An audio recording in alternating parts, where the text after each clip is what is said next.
I never thought I'd end up being a witness at my own funeral, let alone writing it all down before I vanished completely. But here I am, staring at my hands as they slowly fade, the skin mottled with strange marks that crawl upward like ink soaking into paper. Every time I check the mirror, there's less of me staring back.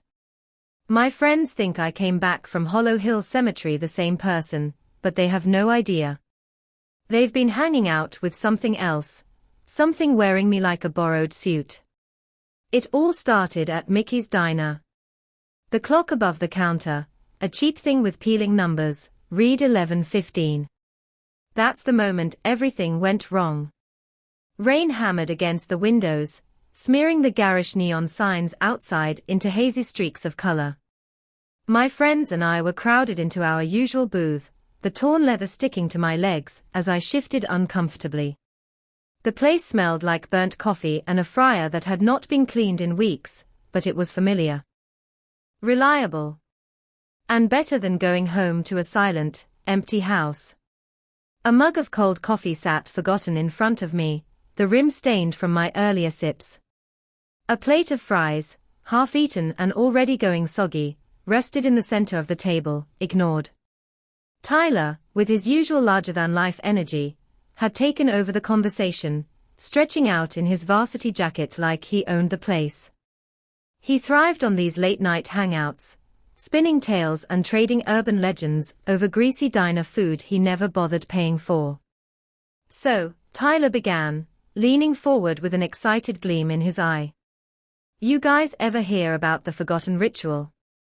The flickering fluorescent light above our booth buzzed loudly, casting erratic shadows over his face. It almost looked like something moved in those shadows, but I told myself it was just my imagination. Not this crap again, Kelly muttered. She yanked her sweater sleeve down over her wrist, hiding a fresh bruise. We all knew where it came from. Her stepdad had a temper, and no problem taking it out on her. I'm serious, Tyler pressed, his voice lowering as though the diner's nearly empty room could have spies. My cousin's friend went out to Hollow Hill Cemetery a month ago. He's not right anymore. Totally different.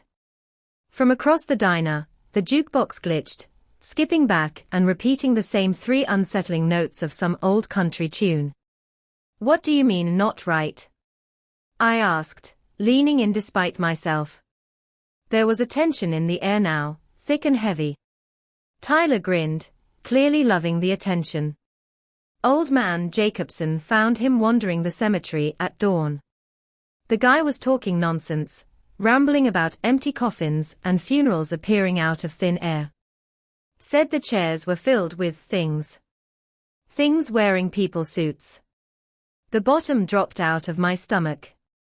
People suits. I repeated, not sure I wanted to know the answer. Kelly, who had been staring at her lap, suddenly spoke. Faceless things, she said, her voice barely above a whisper. My sister told me about this. It's some kind of ritual. You show up at midnight, and there's this creepy funeral waiting for you. Then what? I asked, my throat dry. Tyler's voice dropped, growing even more ominous. Then you're part of the audience. Every time someone walks in, the chairs fill up with those faceless things. But there's always one chair left empty. It's waiting for the next sucker, who does not listen to the warnings. Thunder cracked overhead, and the lights in the diner dimmed for a moment. I glanced at the rain-streaked window and froze. My reflection stared back, but something about it felt off. Wrong. Like it did not quite match the way I was sitting. This is ridiculous, I said, forcing a laugh that sounded hollow even to me.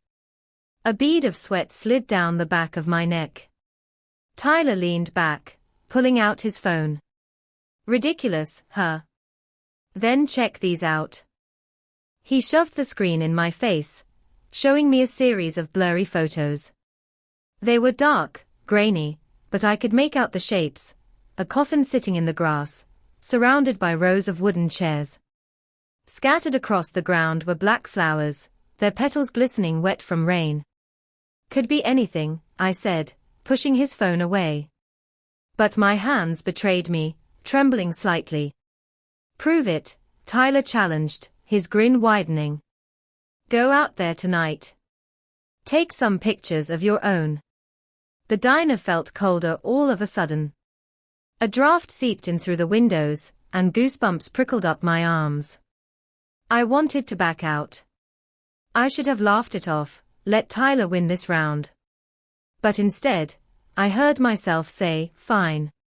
I'll do it. Kelly looked up sharply. Jake, do not be stupid. We were just messing around.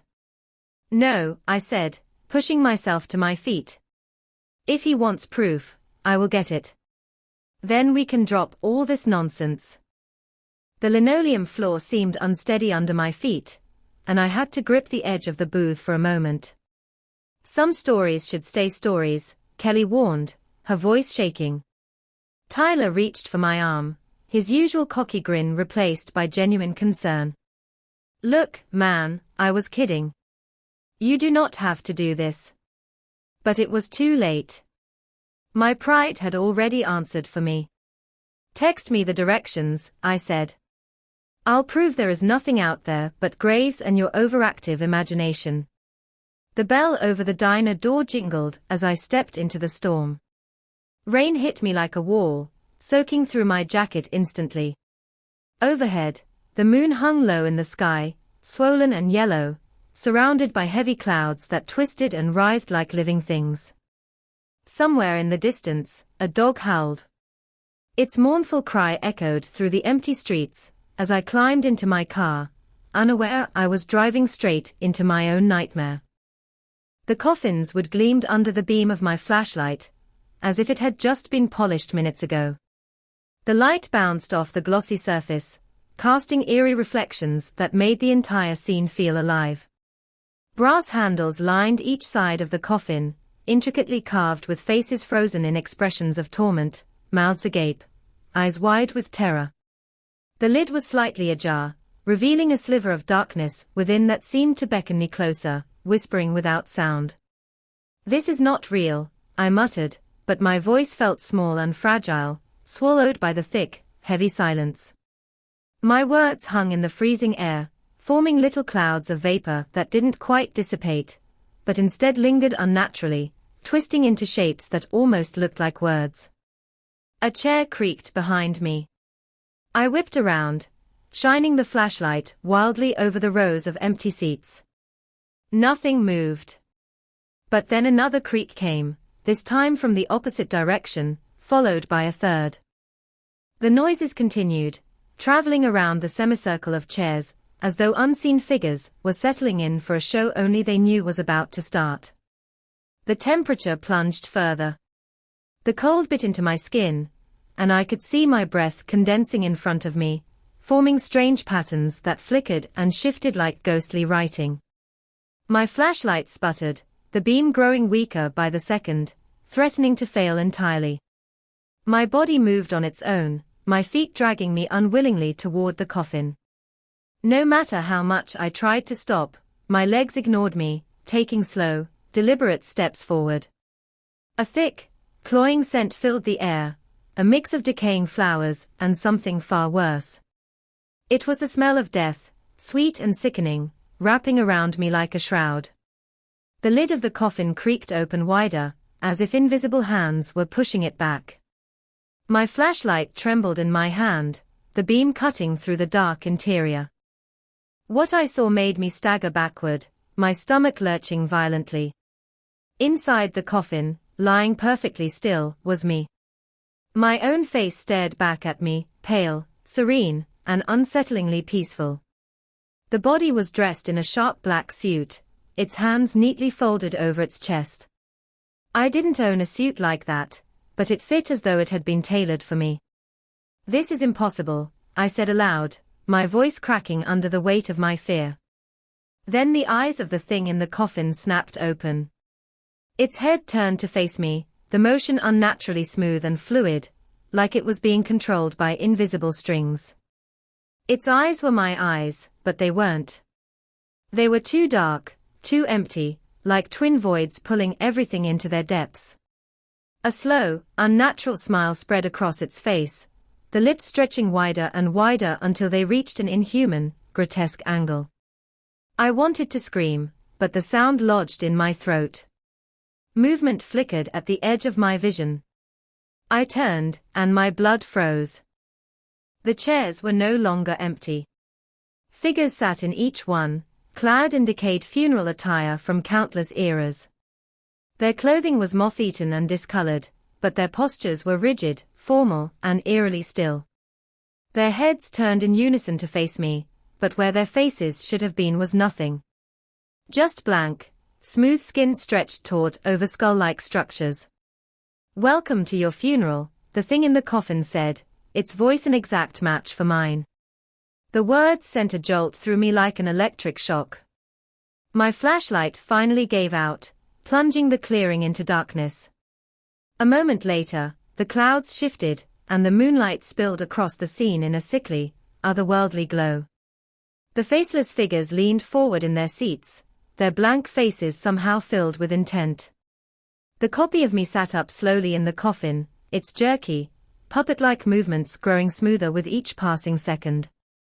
The black suit remained unwrinkled, pristine, as it swung its legs over the side and stood upright. A single dark droplet fell from its chin, staining the ground below. "The ritual requires a trade," it said. Its voice carried a depth and warmth mine no longer seemed to possess. A fair exchange of flesh and memory. My legs felt rooted to the ground, locked in place as though the very earth beneath me held me prisoner. The faceless figures rose from their chairs, their movements sharp and unnatural. They formed a tight circle around me and the coffin, their bodies twitching and jerking in ways that defied human anatomy. "Your seat awaits," my double said, its hand outstretched to indicate the one remaining empty chair in the circle. The faceless creatures reached for me with impossibly long, bony fingers. Their touch seared like ice, numbing my skin wherever they made contact. They began to hum, a sound like static and distant screams woven together. It rattled through my bones, making my teeth ache. The coffin lid swung open completely, revealing a chasm of perfect blackness within. The smile on my double's face widened unnaturally, splitting its features until its cheeks tore apart, revealing rows of sharp, gleaming teeth. "Time to take your place in the audience," it said, the words dripping with finality. The faceless ones tightened their grip on me, dragging me toward the coffin. My muscles stiffened further with each passing moment, my movements slowing as if I were turning to stone. My double stepped out of the coffin entirely now, its movements fluid and confident. It adjusted its suit, straightening the lapels with an almost mocking precision. It ran a hand through its hair, my hair, mimicking my own habits perfectly. "The transition has begun," it announced.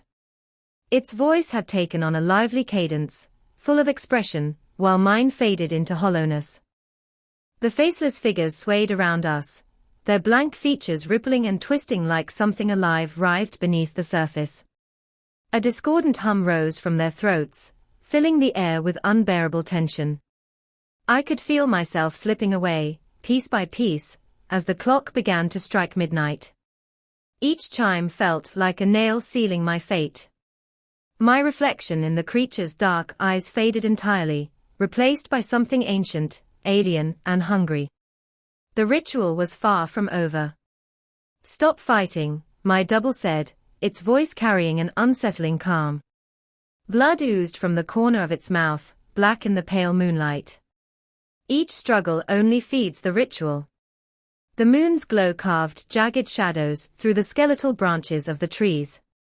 In the coffin's polished surface, my reflection grew fainter with every passing second, fading into obscurity as my double's image solidified. My limbs felt like lead, the numbness creeping relentlessly from my fingertips to my chest. One of the faceless ones stepped forward, its motion jerky and uneven. Its long, skeletal fingers pressed something cold and slick into my hand, a small, grotesque book bound in what could only be human skin. The texture sent a wave of revulsion through me, but my grip tightened involuntarily, as if the book demanded to be held. The pages fell open, and spidery text written in dried blood revealed itself. The chosen must surrender flesh and form. The audience must grow. The pattern must continue. Give in, my double urged, stepping closer. Its smile stretched unnaturally, exposing teeth filed to razor-sharp points. The empty chair awaits. The faceless ones moved in tandem, pulling me closer to the ancient, splintered chair that stood at the circle's heart. Their heads twisted unnaturally, turning fully around to watch me with their blank, smooth faces. The chair groaned under their hands, its surface writhing with shifting, glowing carvings. A crow fluttered down from the treetops, landing on the chair's high back. Its eyes glowed an ominous red, and when it opened its beak, the sound that emerged wasn't a caw, it was a voice like grinding bones. Your seat has been prepared, the bird rasped. Its human teeth gleamed grotesquely as it spoke. My double moved around the circle, its fingertips grazing the faceless figures.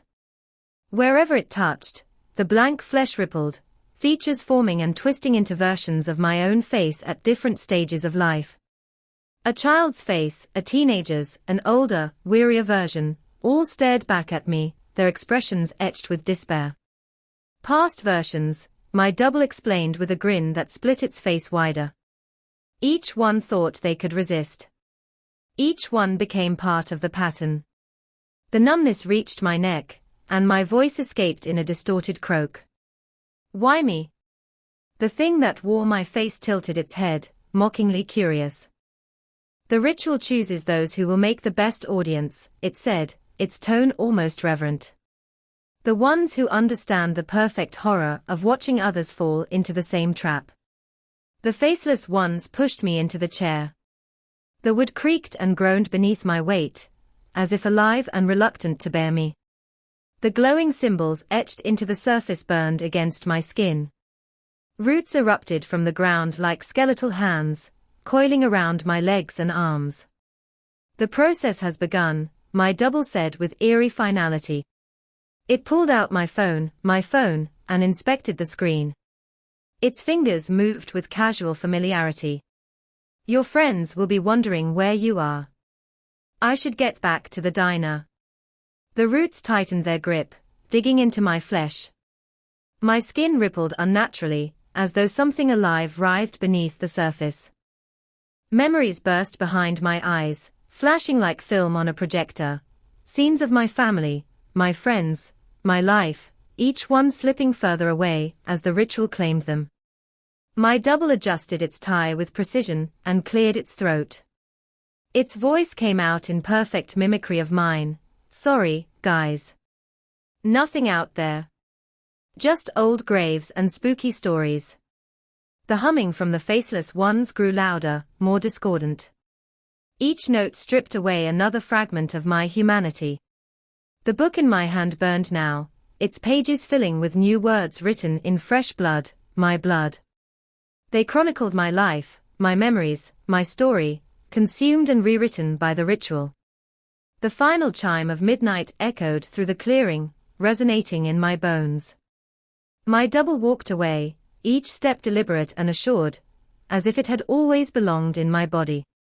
The roots burrowed deeper, tearing me apart and reshaping me into something alien. From the clearing's edge, my double paused to look back. The moonlight bathed its face, my face, but its features had already begun to shift. The skin appeared brighter, younger, unmarred by the exhaustion that had plagued me. The shadows beneath its eyes vanished as mine deepened into hollow, cavernous pits. The change will be complete by dawn, it said with an unsettling calm. A crow landed on its shoulder, its talons digging into the black fabric of the suit. Your friends won't notice the difference. They never do. The faceless audience pressed closer, their blank faces quivering as if recalling forgotten agonies. One reached out and laid its cold, smooth hand against my cheek. Images poured into my mind, visions of countless others who had sat where I now sat, each one consumed, each one lost. "Let me show you what you'll become," my double said, its voice dripping with cruel anticipation. The world twisted violently, peeling back like old wallpaper to reveal the truth beneath. I saw my double returning to the diner in my car. The scene unfolded like a sinister play. Chris looked up from his phone. "Find anything out there?" "Nothing but old graves," my copy replied, sliding into the booth with ease. "You guys were just trying to freak me out." Megan's eyes narrowed. For a brief moment, she seemed to sense something was wrong, but the thought slipped away before it could solidify. The vision shifted. Days blurred into one another. I watched as my double lived my life, spoke with my voice, and wore my face. But subtle changes appeared. Its movements grew sharper, its smiles more predatory. Its eyes gleamed with an ancient hunger when no one else was looking. More victims were lured to the clearing, guided there by whispered tales and careful manipulations. The audience grew. The pattern continued. Back in the clearing, my skin smoothed over, erasing every feature until nothing remained. The roots pulsed in rhythm with my bones cracked and shifted, fusing with the chair as the transformation reached its horrifying crescendo. "You'll make a fine addition," my double said, its grin stretching far beyond what was humanly possible. "The next one comes tonight, a girl drawn by the same stories that brought you here. She'll need a proper audience." The faceless ones swayed faster, their dance an eternal, ghastly rhythm. My mouth sealed shut, leaving only smooth, featureless skin. The phone lay discarded in the dead flowers, its screen glowing faintly with a text from Megan. "Something's wrong with the Jacob who came back." But her realization came too late. The roots claimed the last shreds of my humanity. My body fused with the ancient wood, and my mind joined the others, eternal witnesses to the horror. Somewhere beyond the trees, I heard footsteps approaching. Another victim, another story. The ritual would continue. The crow spread its wings, dawn crept over the horizon, washing the cemetery in shades of crimson and gold, like blood spilled across the earth. My double walked away, wearing my life like a freshly tailored suit, leaving me behind to join the audience. The book of skin and blood slipped from my nerveless fingers, landing with a hollow thud among the dead flowers. Its pages writhed, filling with the story of my fall, a record added to the endless anthology of all who had come before. The ritual had claimed another observer, another piece for its sprawling, endless pattern. In the distance, headlights flared beyond the cemetery gates. A car approached, its tires crunching on gravel. Somewhere inside, someone was laughing nervously, dismissing their fear as nothing more than superstition. The audience stirred, every blank face turning toward the sound in eerie unison. The show was about to begin again. Time lost all meaning in the clearing. Each night stretched into an eternity of waiting, the silence broken only by the creak of our chairs. None of us tired. None of us aged. None of us looked away. We existed for one purpose, to witness. A year passed in the world outside. My double lived my life with uncanny precision, but it was a performance, not a life. Small, subtle changes appeared. My friends drifted away, sensing something was wrong even if they couldn't articulate it. Megan was the last to hold on. Her messages grew more desperate, as her instincts screamed at her to understand, "You've changed. This isn't you anymore." What happened in the cemetery? The thing wearing my face deleted each message without hesitation. Its smile stretched unnaturally, leaving frost clinging to the phone screen. The clearing drew more victims. A teenage boy dared by his friends. A local historian obsessed with legends. A paranormal researcher with cameras and charts, brimming with confidence. Each found the waiting coffin, the circle of faceless watchers. Each joined us. The transformations became more intricate, the ritual perfecting its craft. Roots reached deeper into our beings, carving symbols into the very marrow of our bones. The pattern expanded, adapting, consuming. I memoized every grotesque detail of our prison. The chairs were arranged in an unbroken circle, each carved from wood older than recorded history. The shifting symbols hidden in the grain seemed to mock us. The ground was a tapestry of dead flowers, mirroring the runes now etched into our flesh. On the anniversary of my transformation, my double returned. Frost spread in its wake, creeping across the earth with each step. Its movements had become almost serpentine, fluid and predatory. The face it wore, my face, was now only a mask, stretched unnaturally over something older and far more sinister. The pattern grows stronger, it said, its voice echoing with stolen light. Each witness adds to our collection. The audience turned as one to watch its progress, our blank features quivering with shared memories of pain. My double's hand brushed each chair, leaving trails of ice. Your contributions have been invaluable, it said, its tone sickeningly jovial. The horror in their eyes when they recognize a friend in the audience, exquisite. Headlights pierced the darkness as a new car pulled into the cemetery. Gravel crunched beneath the tires, the sound deafening in the silence. The engine sputtered and died. Right on schedule, my double mused. A crow landed on its shoulder, its grotesque beak filled with human teeth. She's been asking about her missing brother, the researcher who joined you last month. The audience straightened in our chairs, wood groaning under our weight. Our bodies shifted, contorting unnaturally as we prepared for the next performance. The ritual demanded perfection. My double adjusted its tie with a practiced flourish, its grin splitting wider than humanly possible. I'll leave you to your duties, it said. The pattern must be maintained.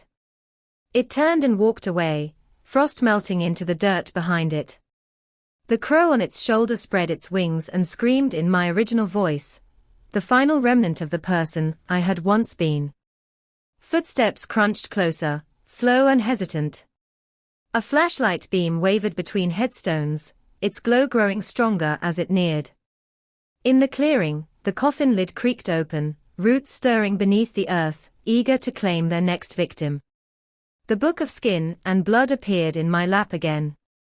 Its pages turned on their own, preparing for a new story. The audience leaned forward, our blank faces tilting expectantly toward the clearing's edge. A young woman emerged, the flashlight shaking in her grip. Its beam swept over the funeral setup, the waiting coffin, the ancient chairs, the circle of faceless witnesses. Her breath hitched as recognition flickered in her eyes. She froze when her gaze locked onto my chair. Jacob, she whispered, her voice trembling. Is that you? But I couldn't answer. None of us could. We were silent witnesses, eternal observers of the ritual's power. Her horror reflected in our smooth, featureless faces as the roots beneath her began to writhe. The ritual had begun again.